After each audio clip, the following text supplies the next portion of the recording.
Check up, man. I want to talk about this whole Ebola virus and bringing people back from West Africa to the United States with the virus, Ebola, and then showing them a couple of weeks later, oh, we feel great, we feel lovely. They cured. There's something going on with that, man. I'm going to get into all that. But it's one headline that made me kind of, caught my attention a whole hell of a lot more than anything else. And the headline read, Resentment simmers in Liberia's Ebola jail town.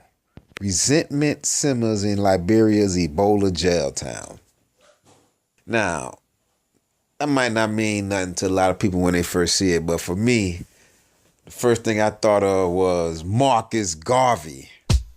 I gorilla solo, Marcus Garvey, Che Guevara, Colossus terror. Niggas got it fucked up from my era. Che Guevara, Colossus terror. I gorilla solo, Marcus Garvey, fuck everybody at this party. I gorilla solo, Marcus Garvey, fuck everybody at this party. I gorilla solo, Marcus Garvey.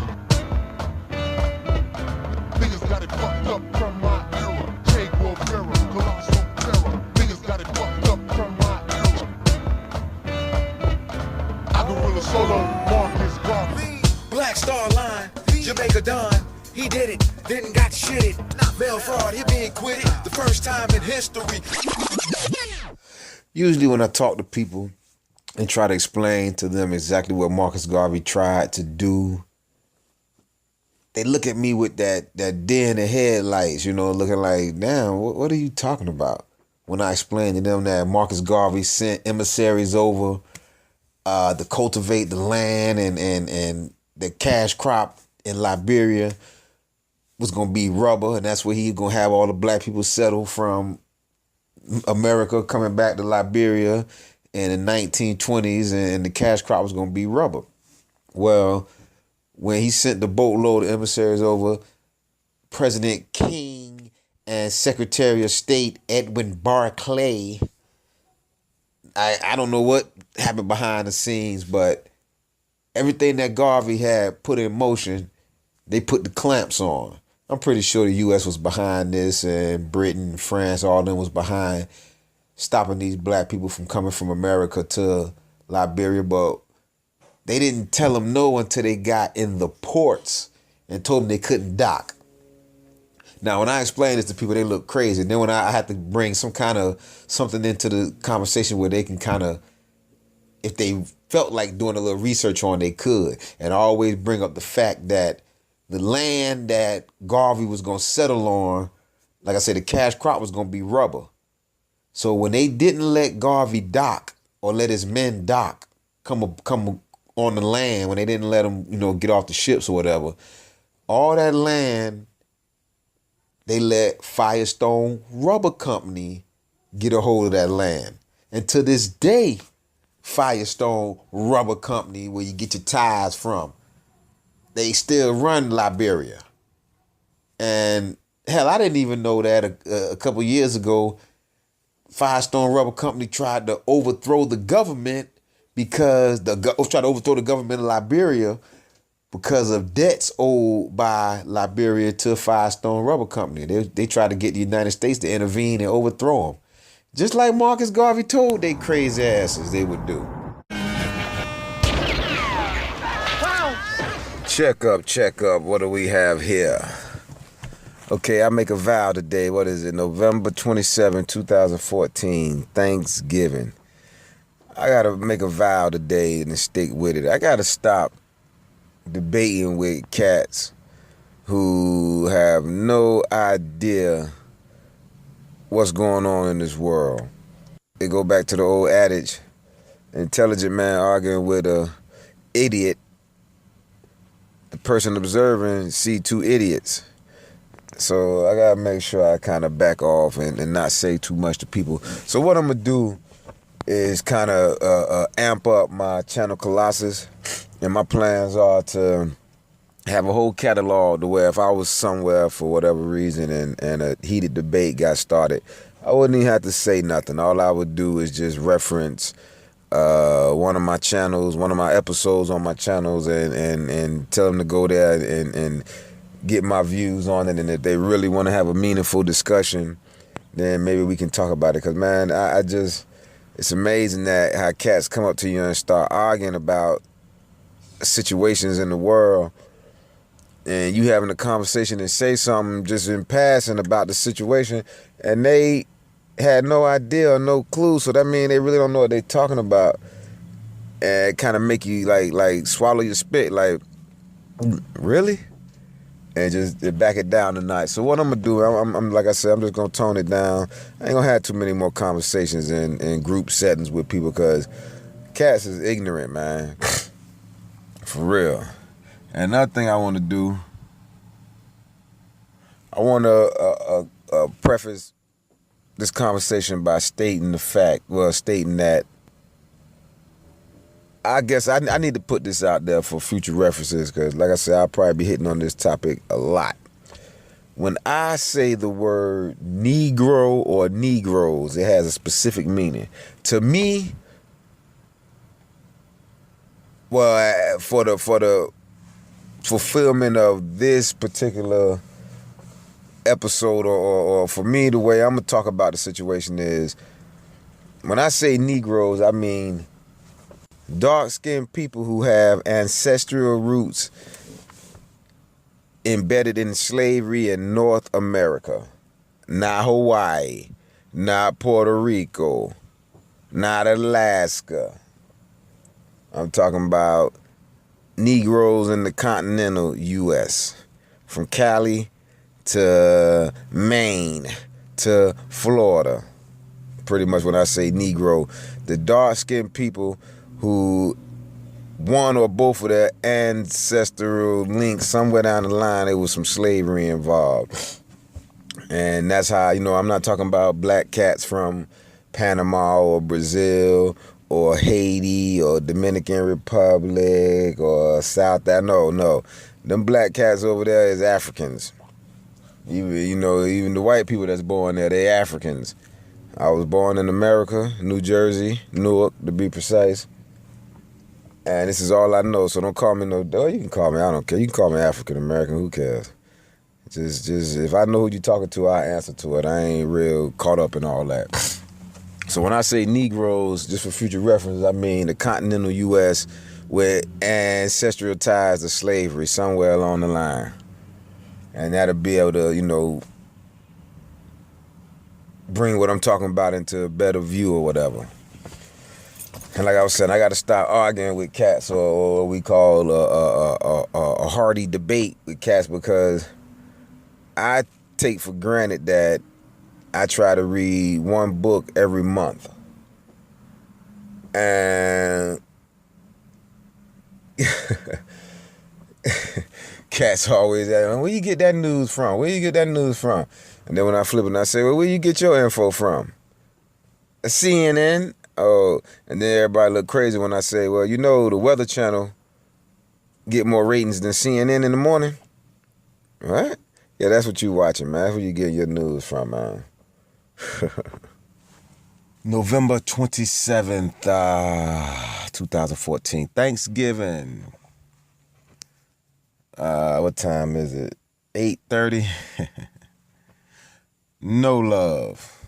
I'm talking about I ain't had no turkey, no dressing, macaroni and cheese, nothing to drink. Ain't nobody called and said, hey, Negro, I got a fork over here with some dressing residue on it.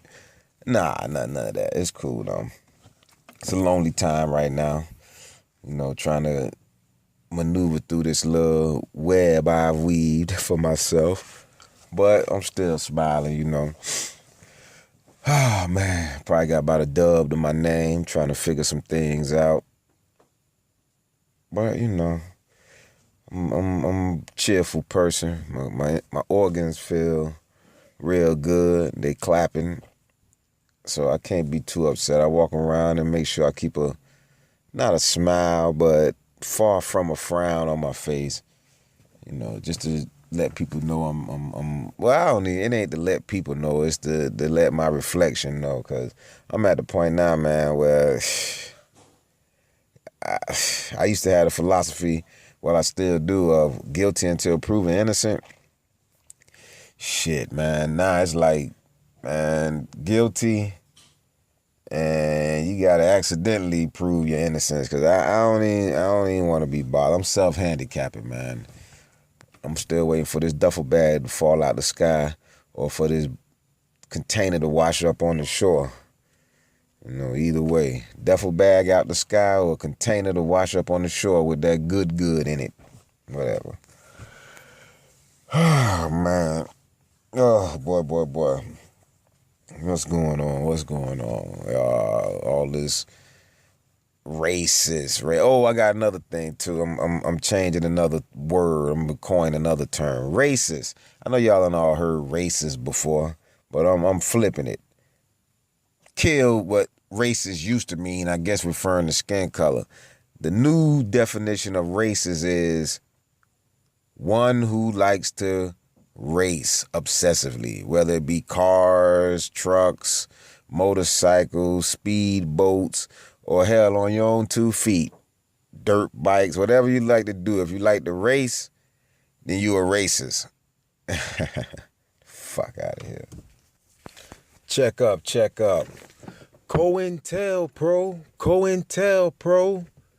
It's the counterintelligence program put forth by the FBI, J. Edgar Hoover. Now, this story right here just, one of the examples of what the FBI was doing, but this made my eyebrows and ears perk up when I saw the headline, and I'll get to the reason why here in a second. But this is a story from the Telegraph, and the author has discovered that this lady, I think her name was Gage, while she was researching for a book about J. Edgar Hoover, she found some letters written to Martin Luther King that were unedited. Yeah, she found them. I mean, all the books and research and all the information that's come out about Hoover, this unedited letter written to Martin Luther King was tucked away in his, I guess, private belongings, and she found it. Yeah.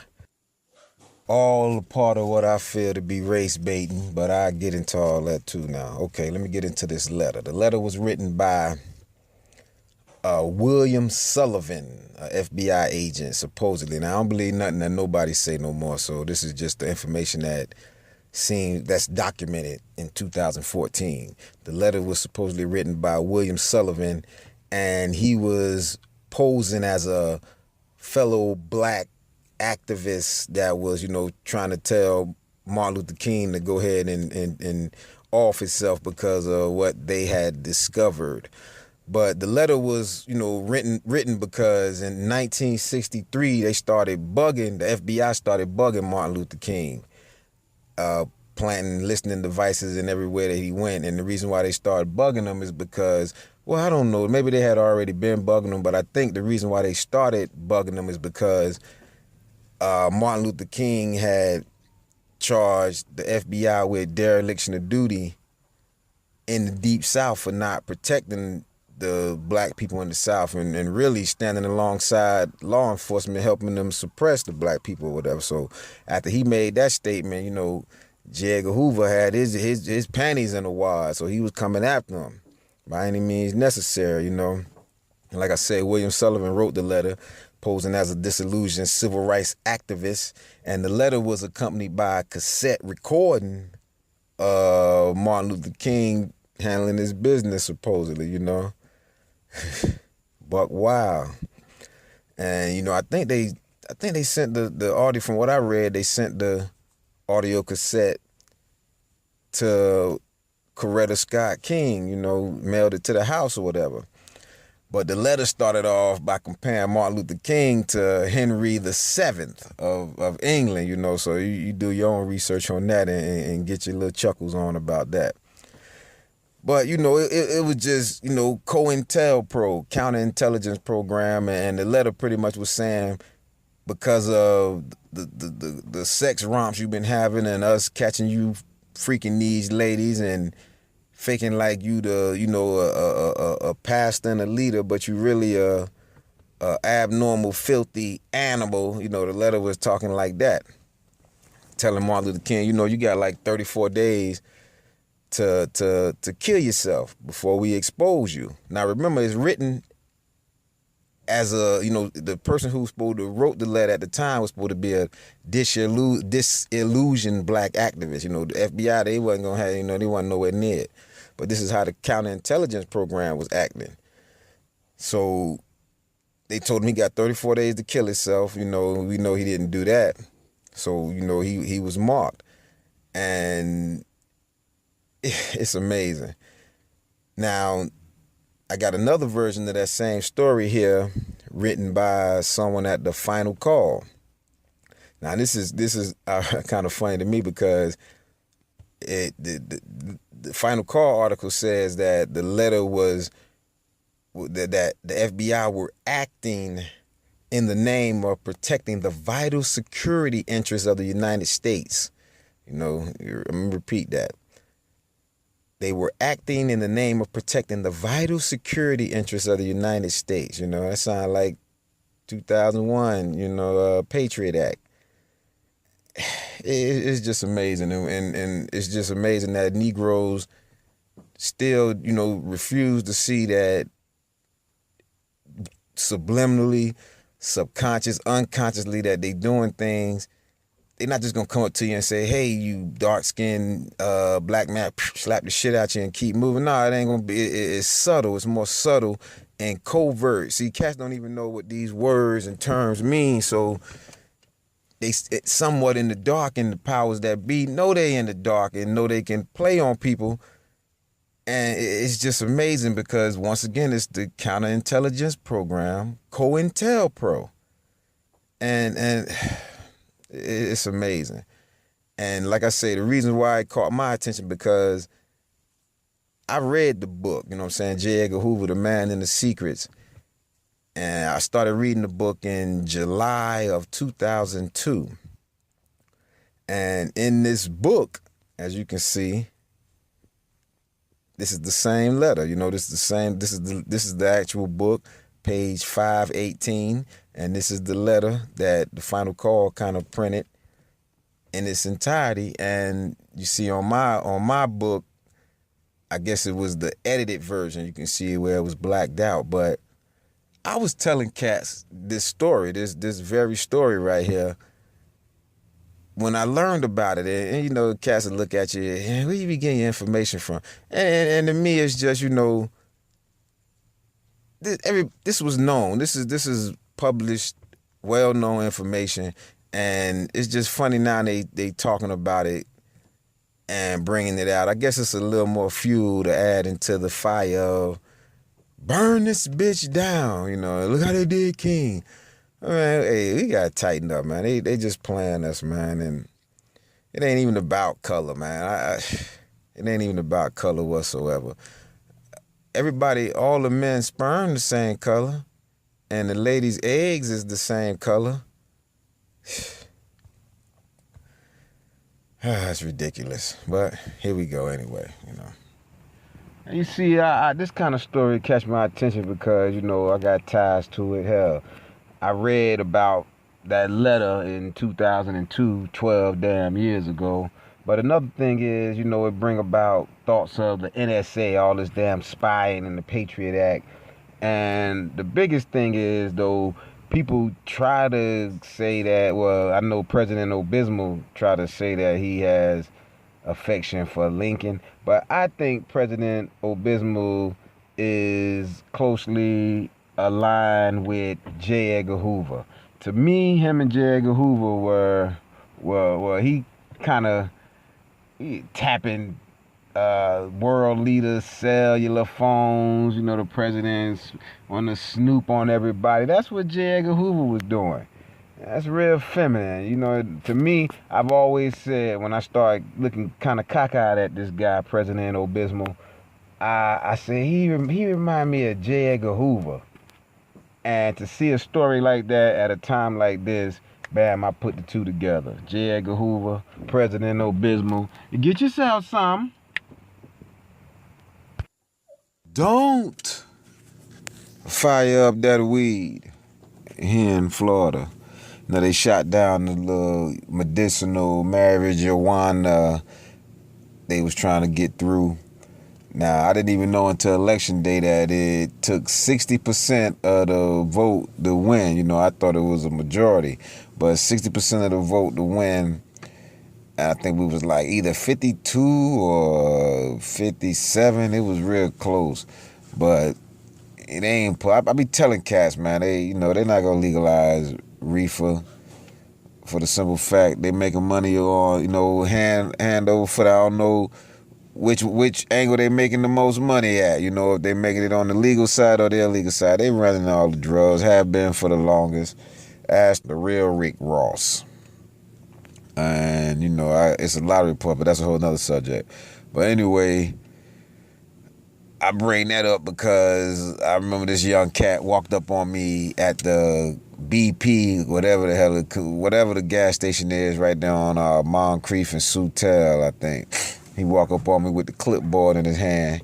So he's a foot soldier for somebody. He probably don't even know who he the foot soldier for. But anyway, he walked up on me with the clipboard at the gas pump, trying to get me to put my signature on a paper about legalizing reefer. And I try not to be a ball buster, man, but I asked him, I say, cuz you I said, let me talk to you for a second. Well, I ain't say it like that, but I pulled him to the side. Cause I'm not for legalizing reefer. I don't know. It's and this is one of the reasons why I'm not for it. Now, this is what I told Lil Man. I say,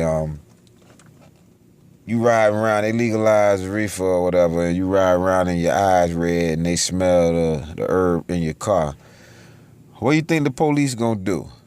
You think they gonna tell you go home and get yourself, get you some air or something? Or, well, I mean, what you think they gonna do? And when I ask that question, I get that deer in the headlight look. Especially when I say, well, you know what they gonna do? They gonna take your blood, man. They gonna stick a needle in your damn arm and take your blood. Yeah, okay. Cats give you that deer in the headlight look like, man, what are you talking about? And I bring that up because this article I came across pertaining to that topic,